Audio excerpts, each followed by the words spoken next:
మీరు ఇలాగే తింటున్నారా తినేటప్పుడు?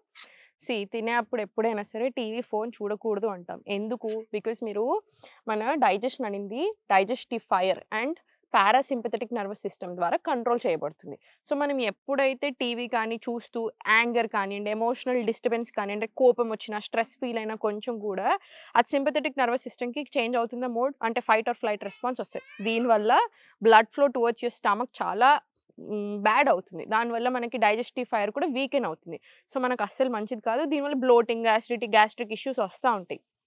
అండ్ దీంతో పాటు అన్న సేవన విధి అంటాం ఆయుర్వేదాలో. మనం ఎలా తింటున్నాం రైట్ వే టు ఈట్. దీంతోటే మనకు సగం డైజెషన్ సెట్ అవుతుంది. మన కాన్సంట్రేషన్ అంతా ఫుడ్ మీద పెట్టి మన చేతులతో తిన్నప్పుడు మనకి డైజెషన్ చాలా బాగా అవుతుంది. మనం చాలా మంచిగా చేస్తాం. చాలా బాగా నములుతాం. సో, అక్కడే సగం అరిగిపోతుంది. మన బాడీకి బర్డెన్ తగ్గుతుంది. సో, దీనివల్ల గట్ హెల్త్, డైజెషన్ కూడా చాలా బాగా ఇంప్రూవ్ అవుతుంది. అండ్ మీ కాన్సంట్రేషన్ అంతా ఫుడ్ మీద పెట్టినప్పుడు ఎంత తినాలో అంతే తింటాం. సో, దీనివల్ల మనకు చాలా అడ్వాంటేజెస్ ఉన్నాయి. సో, ప్లీజ్ ఫోను, టీవీ చూస్తూ తినకండి. దీనివల్ల మీ డైజెషన్ చాలా బాగా ఇంప్రూవ్ అవుతుంది. ఈ ఒక్క టిప్ తోటి.